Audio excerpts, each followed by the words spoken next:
दर्शकों, अगर आप देखना चाहते हैं जीवन के विविध रंगों को और बुनना चाहते हैं हसीन ख्वाबों को, भरना चाहते हैं ऊंची उड़ान को और सुनना चाहते हैं अनकहे अल्फाजों को, तो कहीं ना जाइए।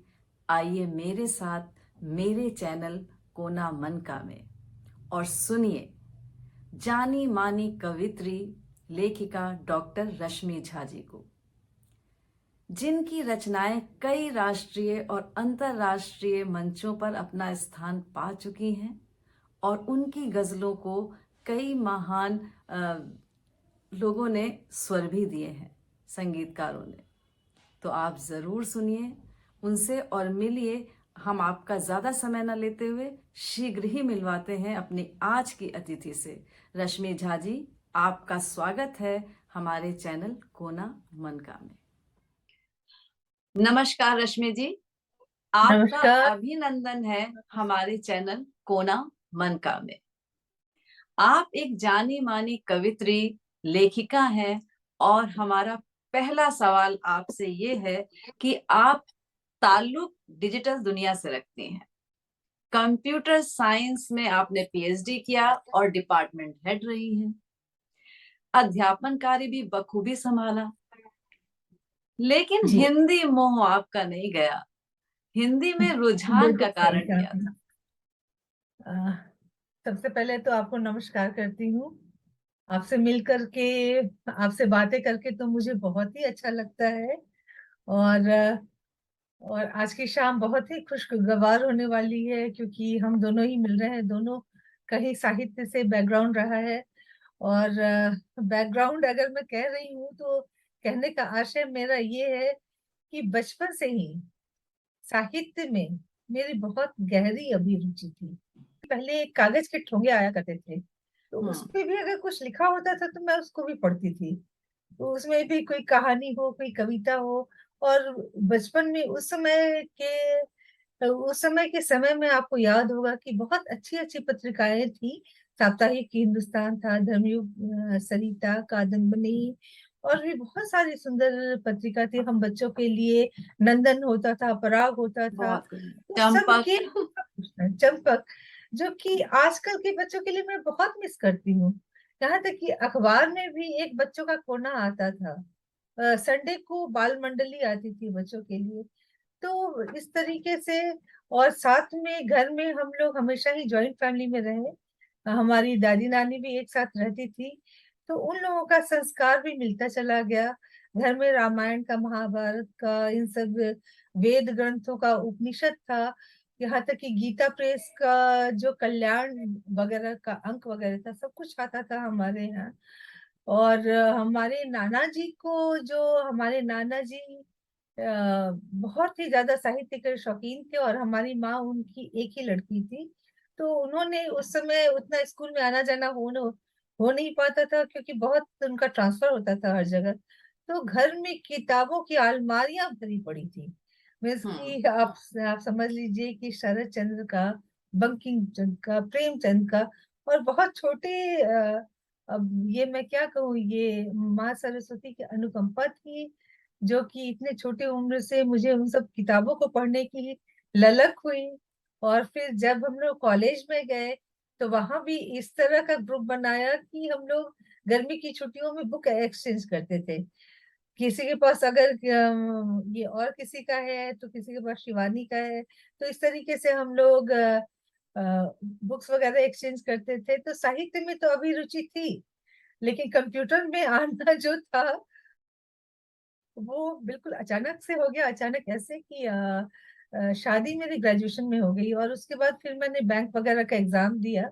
बैंक का एग्जाम दिया, रेलवे का एग्जाम दिया, कि ताकि ये सब होने के बाद आराम से मैं पढूं, लिखूं अच्छे से। मुझे लिखने का बचपन से ही शौक था। तो मेरी लिखी हुई कविताएं, गजलें वगैरह जो भी मैं देती थी, सारी की सारी छप जाती थी अपना पत्र पत्रिकाओं में और इन सब में। लेकिन फिर आफ्टर मैरिज बहुत सारी रिस्पॉन्सिबिलिटीज हो गई, तो फिर मैं, जिम्मेदारियां हो जाती हैं। जी, तो लिखना बिल्कुल ही छूट गया। और फिर मेरा, जैसे मैंने कहा कि मेरा रेलवे में हो गया, बैंक में हो गया, लेकिन कोई भी जो मेरी जॉब थी वो दिल्ली में नहीं लगी, और दिल्ली में मेरी फैमिली थी, तो फिर जाना हो नहीं पाया। तो उस समय कंप्यूटर आया हुआ था 91 92 में, आपको याद होगा कि एनआईटी और एप्पल में पढ़ाया जाता था। जी। दो सेंटर होते थे, तो वहां वहां से शुरुआत हुई। तो 91 में कंप्यूटर आया ही था, 92 में मैंने एडमिशन लिया, या आई थिंक 91 में ही। फिर उसके बाद 2 इयर्स का उनका honours diploma in system management in computers था, तो वो मैंने किया। वो करने के बाद फिर धीरे धीरे कंप्यूटर लाइन में आते चली गई। फिर एमसीए हो गया, एमफिल हो गया, फिर कंप्यूटर साइंस, और भी बहुत सारे डिजिटल कोर्सेज मैंने किए। तो बस ऐसा सिलसिला जारी हो गया कि वो लगा कि बस अंतहीन है। पहली कविता जी। आपने जब लिखी तो आपको कब कब लगा होगा कि हाँ, ये मैंने कुछ लिखा है? जी, आपने बहुत ही सुंदर प्रश्न किया। वो उस समय मैं 8-10 साल की रही होंगी, 7-8 साल की, और मेरे भैया का जन्मदिन था। तो उसमें फिर हुआ कि क्या दूं क्या दूं क्या दूं। तो मैंने कहा एक कविता मैं लिख देती हूँ, और वो कविता मैंने लिख कर करके उसके टेबल पे, उसके बुक के नीचे रख दिया कि पता नहीं कैसा है, सब क्या सोचेंगे। कहीं ऐसे तो हंसी नहीं उड़ाते, सब शाबाशी शाबाशी ही देते, लेकिन फिर भी होता है कि कोई चीज आप पहली बार करें। तो लिख करके मैंने रख लिया। जब वो मॉर्निंग में वहां पर पढ़ने के लिए गए, हम लोग के घर में सबकी अलग अलग टेबल थी, हम लोग अपने अपने टेबल पर पढ़ते थे वहां पे। तो जब वो अपने टेबल पर गया तो देखा कि अच्छा, हैप्पी बर्थडे करके भैया पर एक कविता कि मेरे भैया तेरा जन्मदिन है आज, मैं क्या दूं तुम्हें उपहार, मैं क्या दूं तुम्हें उपहार दुआओं के सिवा। इस तरीके से अपने इस तरीके से करके 10-15 लाइन थी। बहुत ही अच्छा लगा, और उसने मुझे शाबाशी दी और पूरे घर में दिखाया। तो इस तरीके से जब सबकी ओर से हाँ, प्रेरणा मिली तो हमारे। बहुत अच्छी बात है। मैंने पढ़ा था कि हंस पत्रिका में भी आपकी अ, रचना प्रकाशित हुई और कई समाचार पत्र पत्रिकाओं में आपकी रचनाएं प्रकाशित होती रही हैं। उन्हें काफी प्रशंसा भी मिली है। मैं देख रही थी कि आपकी तो रचनाएं राष्ट्रीय और अंतर्राष्ट्रीय मंचों पर प्रस्तुत की जाती रही हैं जी। और आप स्वयं भी प्रस्तुत करती रही हैं, आप आमंत्रित रही हैं सादर। तो उसके बारे में कुछ बताएं कि साहित्य में रुझान और फिर उसके बाद एकदम से कविताएं, गजल आप रचने लगी और राष्ट्रीय नहीं अंतर्राष्ट्रीय मंच पर आप पहुंच गई। जी, ये सिलसिला कब शुरू हुआ? गजलें तो मैं लिखती थी, कॉलेज के जमाने से ही लिखती थी। स्कूल अच्छा। में भी लिखा, और कॉलेज में भी लिखा, लेकिन फिर मैंने कहा कि वो 34 इयर्स का गैप हो गया। तो जॉब में इतना ही रम जाना पड़ा, क्योंकि कंप्यूटर लाइन एक ऐसा लाइन है कि उसमें every day you will have to learn, otherwise you will be out of market. तो जब ये चीज स्टूडेंट के लिए ट्रू है, तो टीचर के लिए भी उतना ही 1000 गुना ट्रू है। क्योंकि अगर आप अपने बच्चों को इक्विप करना चाहते हैं, तो उतना ही पावरफुल लर्निंग आपकी होनी चाहिए, जो कि मार्केट में बच्चों को एम्प्लॉयमेंट दे सके, और एम्प्लॉयमेंट अगर नहीं दे सके तो जनरेट कर सके वो कंप्यूटर के थ्रू। तो इसके लिए आपको बहुत पढ़ना पड़ता है, बहुत मेहनत करनी बहुत। पड़ती है। तो इस तरीके से करके उस समय तो बहुत ही मेहनत किया। फिर अभी मैंने कहा ना कि कोरोना एक तरीके से वरदान भी बन करके आया था, कि उसमें फिर मुझे थोड़ा टाइम मिल गया, और फिर मैंने सोचा कि लिखती थी मैं। मेरे फादर ने भी कहा तुम तो लिखती थी, फिर क्यों छोड़ दिया। तो ऐसे ही कुछ हुआ कि अच्छा अब लिख सकती हूँ कि नहीं। लिखना शुरू किया, तो लिखते लिखते 2 किताबें लिख दी मैंने। जी। मैं पढ़ रही थी आपकी, मैंने पढ़ी है। जी। पूछेगा खुदा तुम क्या पूछेगा लाए थे। खुदा तुम क्या लाए, हाँ, बहुत इसमें। सुंदर ये आपका संग्रह है। और एक पुस्तक आपकी मैंने और पढ़ी है, ये चांद चांद मेरा मेरा हो हो गया। गया। मैं जी। अपने दर्शकों से कहूंगी कि वो भी इन पुस्तकों को जरूर पढ़ें। इसमें बड़ी सुंदर गजलें हैं और बहुत सुंदर संकलन है आपकी रचनाओं का। और हाँ, इसके लिए भी गुजारिश करूंगी कि हमारी जो दोनों किताबें हैं वो अमेजन पे भी है और फ्लिपकार्ट पे भी है। अच्छा। तो दोनों किताबें वहां से वो परचेज कर सकते हैं, और अगर दोनों किताबें एक साथ परचेज करें तो वो 20% का डिस्काउंट और भी है। दर्शकों, आपको तो इसका that is- लिंक हमारे डिस्क्रिप्शन जी, बॉक्स में मिल जाएगा, तो आप जरूर से देखिएगा इसको और परचेज भी कीजिएगा। एक शेर अर्ज करना चाहती हूँ इरशाद। कि जी, शुक्रिया। हर दिल में बसा करता है जन्नत वो खुदाया, वाह, हर दिल में बसा करता है जन्नत वो खुदाया, फिर क्यों उसे पाने में जमाने निकल गए, क्या बात है, क्या बात। फिर क्यों उसे पाने में जमाने निकल गए, क्योंकि वो हमारे अंदर छुपा बैठा है। हम चांद बहुत तारों सुंदर। तक चले जाते हैं, अंतरिक्ष की सैर कराते हैं, लेकिन अपने भीतर नहीं जाते, कभी भी नहीं नहीं, जाते। अपने मन का आकाश कभी खाली ही नहीं करते। और तो इसलिए फिर किसी का क्या भरोसा लेना। तो इसलिए मैंने एक और शेर लिखा है, कहा है, शेर लिखा नहीं इरशाद। जाता, गजल कही नहीं जाती। गजल का अर्थ ही होता है कि आप अपने महबूब से बातें कर रही हैं, तो वो महबूब कोई भी हो सकता है, वो कोई भी। महबूब। अम, और यहाँ पे खुदा को मैंने अपना महबूब माना है। और फिर मैं कहा है, अर्ज किया है, सुनिएगा। किसी का क्या भरोसा लूं, किसी का क्या भरोसा लूं, जो खुद को जानते नहीं।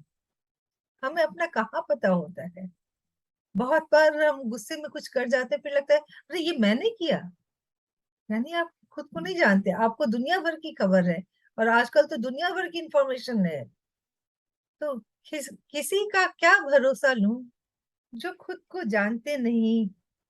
भरोसा उस खुदा का है जो एक पल भूलता नहीं। वाह, क्या भरोसा बात उस है, क्या खुदा बात। का है जो क्या एक बात। पल भूलता नहीं। क्योंकि जब आप सो भी जाते हैं, आपको खुद का होश नहीं रहता है, तो कौन आपकी सांसें चलाता है, कौन आपके अन्न को पचाता है, कौन आपके अंदर रक्त कणों का निर्माण करता जी है। बिल्कुल। तो सब उन्हीं की रहमत है। तो अ, एक शेर और, कि जन्नत का हर एक रास्ता, जन्नत का हर एक रास्ता तेरा ही पता है, जन्नत का हर एक रास्ता तेरा ही पता है, मुझ में छुपा के खुद को तू लापता है, वाह, मुझ में क्या छुपा बात के है। खुद को क्या तू बात। लापता है। और इसलिए मैंने एक कविता लिखी है, बहुत सुंदर कविता। मैं गा करके आपको बाद में सुनाऊंगी, पहले ये हाँ, सुना देती हूँ। जिसका शीर्षक है, प्रभु सूने घर का पाहुना। पाहुना, आप तो यूपी की पाहुना हैं, तो मेहमान अतिथि। मेहमान अतिथि। तो अतिथि। प्रभु सूने घर का पाहुना, पाहुना हम क्यों बोल रहे हैं? पाहुना इसलिए क्योंकि हमारे हृदय में ईश्वर तो है, लेकिन हम उनको जान नहीं पाते, पहचान नहीं पाते। कभी कभी ध्यान के क्षणों में, पूजा के क्षणों में उनकी अनुभूति होती है। इसलिए मैंने कहा कि प्रभु सूने घर का पाहुना। प्रभु कब आपके हृदय में आते हैं? जब हमारा हृदय कामना रहित हो जाता है। बिल्कुल। तो इसी पर मैंने कहा है, प्रभु सूने घर का पाहुना, प्रभु सूने घर का पाहुना, बेताब वो आने को है, बेताब वो आने को है, तेरी उम्र भी जाने को है। प्रभु तो आपके पास आना चाहिए, कौन माँ बाप अपने बच्चों के पास नहीं आना चाहते। और तेरी उम्र भी जाने को है, तुम्हारी उम्र निकल गई अब। सुनिएगा, बहुत ही सुंदर कविता है, बहुत सुंदर, आपको हाँ। बहुत पसंद आएगा।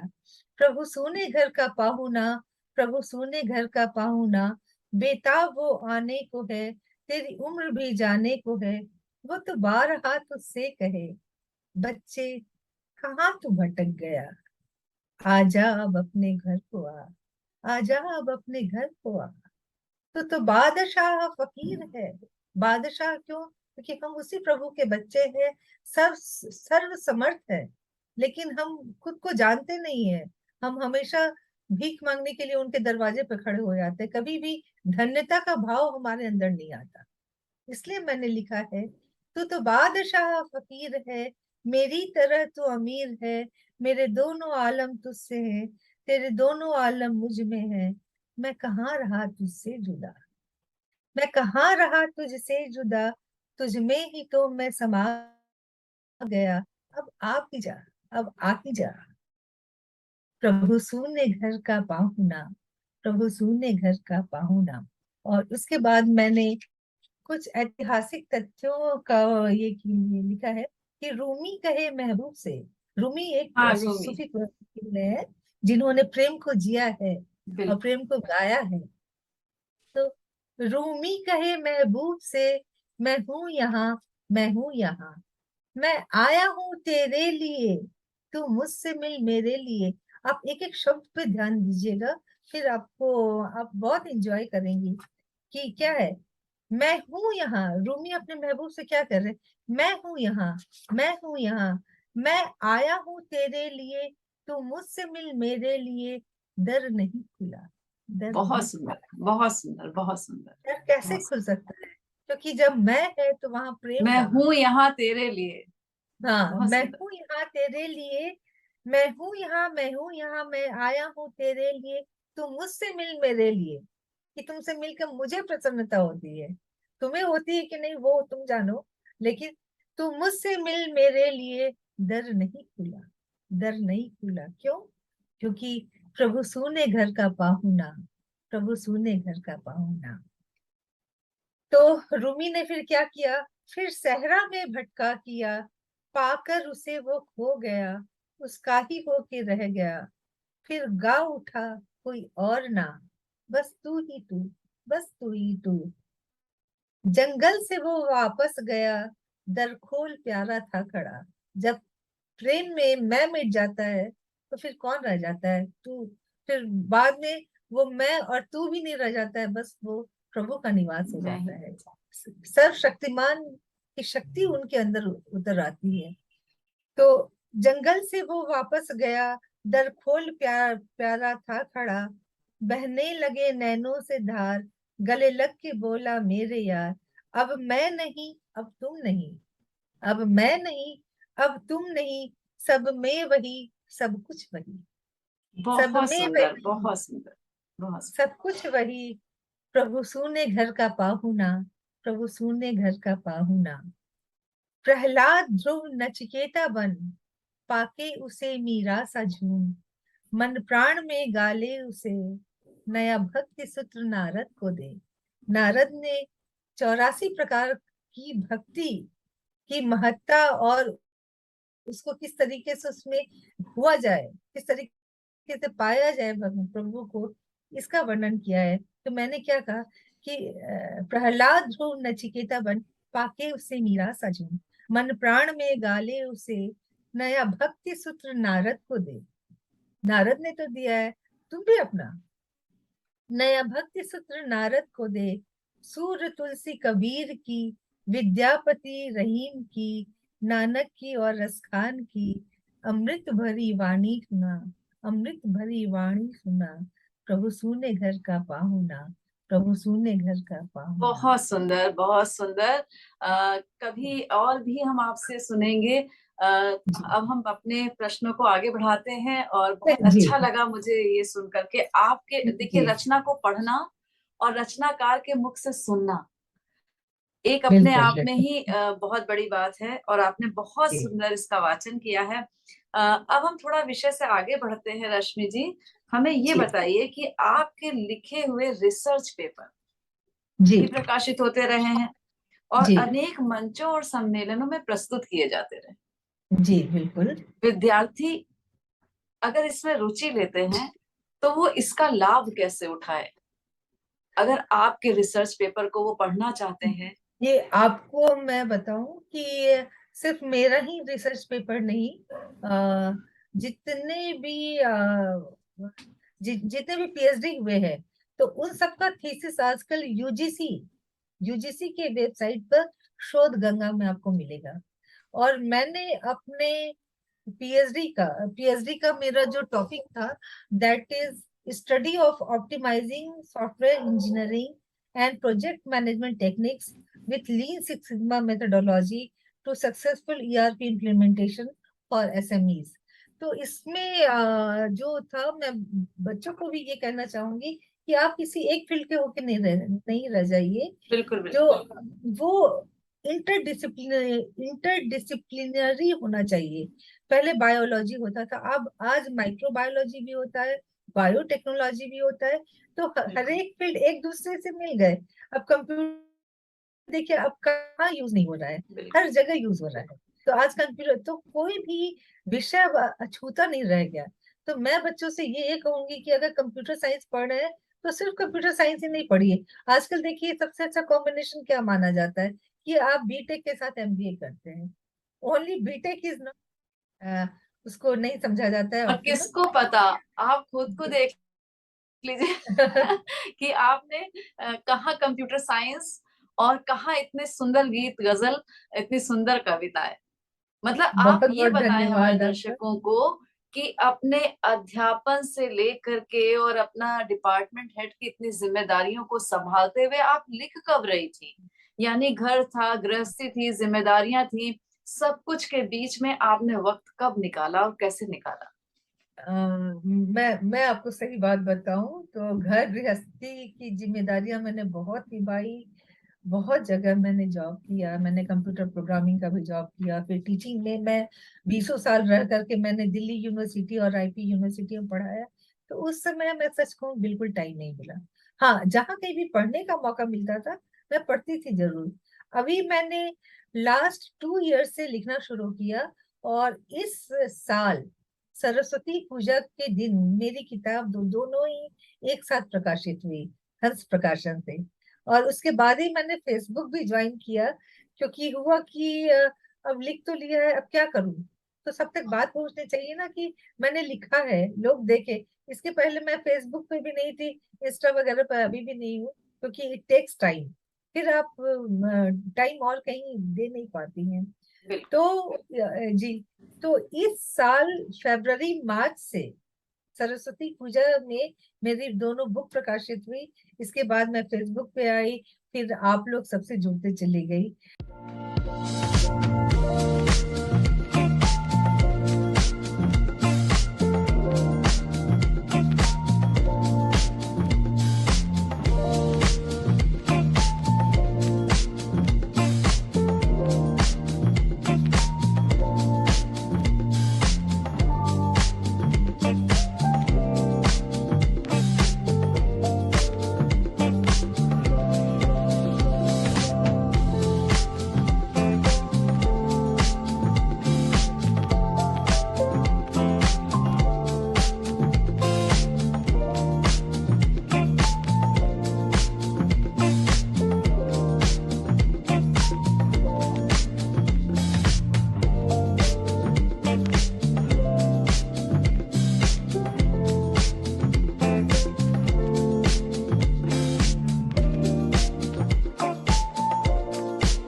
कुछ ऐसा हो गया है कि कंप्यूटर मुझसे छूटता चला जा रहा है। अब मुझे साहित्य में इतना आनंद आ रहा है कि लग रहा है कि मैं और लिखूं, मैं कुछ सार्थक लिखूं। जैसे सुभद्रा हाँ, कुमारी चौहान ने लिखा, जैसे दिनकर ने लिखा। तो और मैं इस एक तरह की कुछ सुझाव देना काव्य चाहूंगी रचना है। आपको कि जी। कंप्यूटर बिल्कुल नहीं छूटेगा आपसे और बिल्कुल छोड़िएगा भी नहीं, क्योंकि ये तो आप तो डिजिटल दुनिया से है ना। तो आपको अच्छा। तो अपनी इन प्रकाशित पुस्तकों को और इनसे जुड़ने के लिए यही एक माध्यम है। और कंप्यूटर के जरिए आप इसे और भी अच्छी तरीके से दुनिया के सामने पेश कर सकती हैं, लोगों को बिल्कुल भेज सही सकती कहा। हैं। तो आपके अंदर जितना हुनर है वो बहुत अच्छा कहना चाहिए तालमेल है। यानी आपके आपका विषय मैंने एक साक्षात्कार और किया था छाया त्यागी जी का। वो भी कंप्यूटर साइंस में डिप्लोमा थी और वो भी अच्छा। हिंदी साहित्य में उनका साहित्य प्रबोधिनी करके कुछ चैनल है और उस पे काम अच्छा करती जी। हैं वो। तो कहती हैं कि बहुत हमारा कंप्यूटर साइंस जो था ये मेरे हिंदी साहित्य में आगे बढ़ाने के लिए उसने मुझे बड़ा सहयोग किया है। सहारा और दिया। वो कहती है मैं अपना दैट्स वेरी मतलब खुद नाइस। से ही लोगों से जुड़ती हूँ और पहले मैं लिख लेती हूँ, फिर मैं लोगों से बातचीत करती हूँ, तो वो कई लोगों से बाहर जुड़ती हैं। तो आप ये शायद ईश्वर की कृपा है आपके ऊपर कि लोगों के एक संकलन नहीं आ पाते और आपका एक साथ 2 संकलन बाजार में आए। ये बहुत बहुत बहुत बड़ी बात है। मैं इतने लोगों आपका को भी जानती हूँ, शुभकामनाएं। इतने साहित्यकारों को जानती हूँ जो आज भी ये कहते हैं कि मेरी रचना विचाराधीन है, अभी जी प्रकाशित नहीं हुई है, अभी होने वाली है, या एक पुस्तक आई है, अभी एक बाकी है, रश्मि जी। जी तो अगर आपको इस 2 साल में, जिस दौरान में सब लोग इतना ज्यादा कोविड से परेशान थे, त्रस्त थे, ईश्वर आपको कहीं और ले जा रहा था। एक साहित्यकार होने के नाते, एक कवित्री और लेखिका होने के नाते, आप उन्हें क्या कहना चाहेंगी कि वो जो रच रहे हैं या जो वो कर रहे हैं वो ठीक है, या वो क्या करें और अच्छा, कि अपने वो और अच्छा लिख सके या और कुछ कर सके, ऐसा कहना चाहिए। जी, आपका बहुत ही सुंदर प्रश्न है। और अभी आपने कोविड की बात की थी, तो उसके बारे में भी मैं 2 लाइन बोल देती हूँ। हाँ, बोलिए बोलिए। कोविड में मेरे घर में, मीन्स कि मेरे फैमिली और फ्रेंड्स में, you will, it is very hard to believe कि मेरे यहाँ 60 पर्सन्स की डेथ हो गई कोविड से, मेरे बहुत क्लोज फैमिली और फ्रेंड्स में। तो उन सब चीजों से बहुत गहरा आघात लगा, और हम लोग और उसमें दिल्ली में बहुत ही बुरा हाल था कोरोना का, और हम लोग घर में सभी लोग कोरोना की चपेट में थे। तो उस समय लगता था कि जीवन कितना कीमती है, एक एक पल कितना कीमती है। ये पूछेगा खुदा तुम क्या लाए, ये ऐसे ही नहीं उतरा। ऐसे ये नहीं। वेदना और जीवन मृत्यु के जो उस समय चल रहा था, जो भी चक्र चल रहा था, उसी में बहुत ही गहरे अनुभूति से ये चीज, ये सारा कुछ उभर के आया है कि फिर आखिर सत्य क्या है। जब सब लोग जा रहे हैं ऐसे, कभी कभी भी कुछ हो सकता है। लाइफ इतना ही, जीवन बहुत ही अनिश्चित है, अनसर्टन है। अनसर्टेन है। तो फिर क्या है जो कि हमेशा काम आएगा? यहाँ भी वहां भी जो भीतर चेतन तत्व है उसको तो जाना नहीं, क्योंकि जो कहा जाता है कि मानव जीवन अनमोल है। नीरज जी ने भी कितना सुंदर लिखा है कि बहुत आत्मा के सौंदर्य का शब्द रूप है काव्य। आत्मा के सौंदर्य का शब्द रूप है काव्य। मानव होना भाग्य है, कवि होना सौभाग्य। वो तो तुलसीदास जी ने भी कहा है कि बड़े भाग मानुष तन पावा। तो ये जी। मानव शरीर पा करके अगर हमने उस चेतन तत्व की खोज नहीं की, अपनी ही खोज नहीं की, बाकी सारी दुनिया की जानकारी है और सब, तो फिर ये मुझे बहुत गहरे तक चुभ गया। तो इसलिए मैंने एक ये किताब, और दूसरी जो है चांद मेरा हो गया, वो चांद मेरा हो आया। गया, ये मतलब अगर देखे, दोनों रचनाओं को मैंने पढ़ा है। जी तो एक तरफ तो पूछेगा खुदा तुम क्या लाए थे, और दूसरी तरफ चांद मेरा हो गया। जी। हाँ। चांद का हो गया इसलिए क्योंकि जब आप कहा जाता ना, जैसी दृष्टि वैसी सृष्टि। तो जैसे कि अ, अब जीवन है, परिवार है, बहुत कुछ ऊंच नीच होता रहता है। आप कहीं काम करने जाती हैं, वहां पर भी 100 तरीके, लेकिन मैं अपने मन पे कोई भार नहीं रखती, आत्मा पे कोई भार नहीं रखती। किसी ने कुछ कह भी दिया तो बस कहा जाता है ना कि वो बस पानी की बूंद थी उसके ऊपर, और वो का हो गया।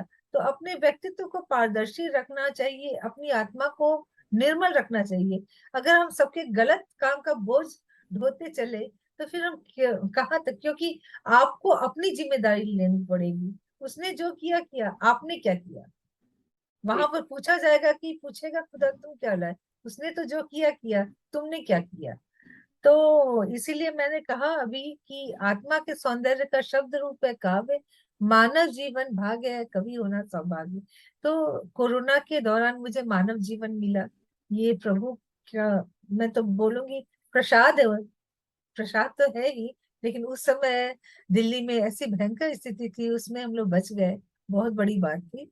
और उसमें फिर तो उस समय फिर लिखने का मन किया, तो कवित्व फिर से मेरे अंदर उमड़ के आया। तो मेरा बहुत बड़ा सौभाग्य है, और मैं ये कहना चाहूंगी कि लेखन तो आप कर सकती है, चित्रकारी भी कर सकती है, सब कुछ कर सकती है, लेकिन एक कविता लिखना, कोई गजल कहना, ये सब जो है ये प्रभु की नेमत से उतरता है। मैं भी लिखती हूँ, तो जब लिखने बैठते हैं तो हर बार अपनी ही रचना को कई बार लिखते काटते और फिर से जी बनाते नजर आते हैं।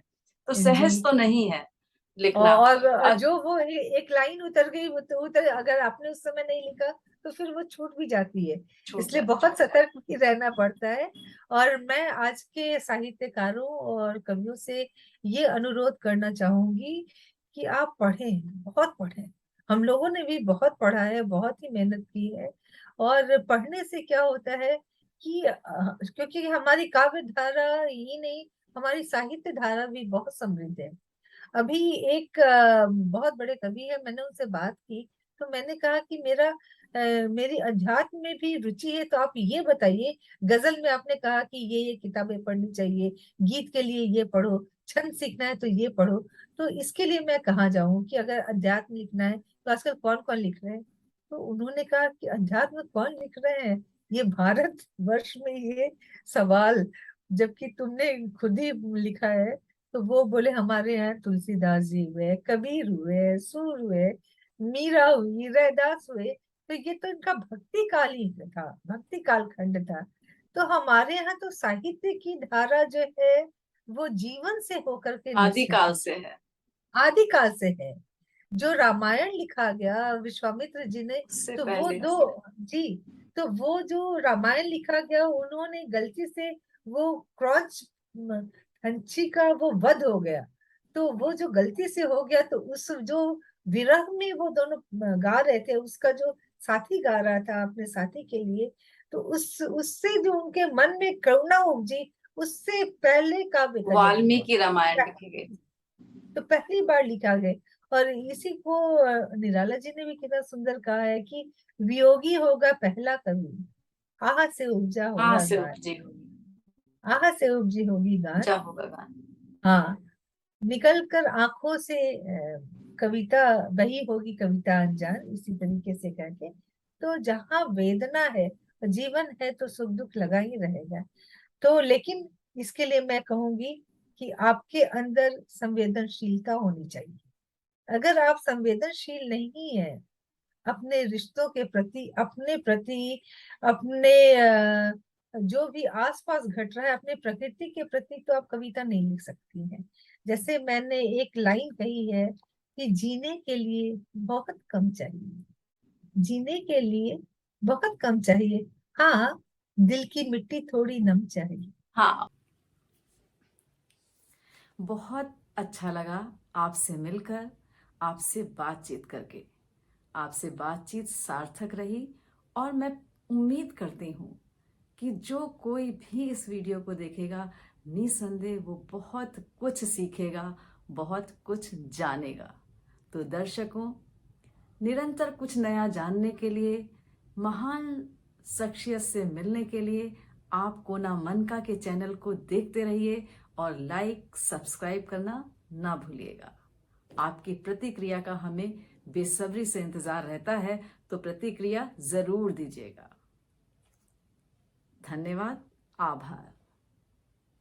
से भी हार्दिक धन्यवाद, आत्मिक आभार, तहे दिल से आपका शुक्रिया अदा करती हूँ डॉक्टर सुमन, कि आपने इतना, आप बहुत ही प्यारी शख्सियत हैं। बहुत बहुत शुक्रिया आपका। शब्बा खैर, शुभ रात्रि, फिर मिलते शुभ हैं। रात्रि। बहुत धन्यवाद।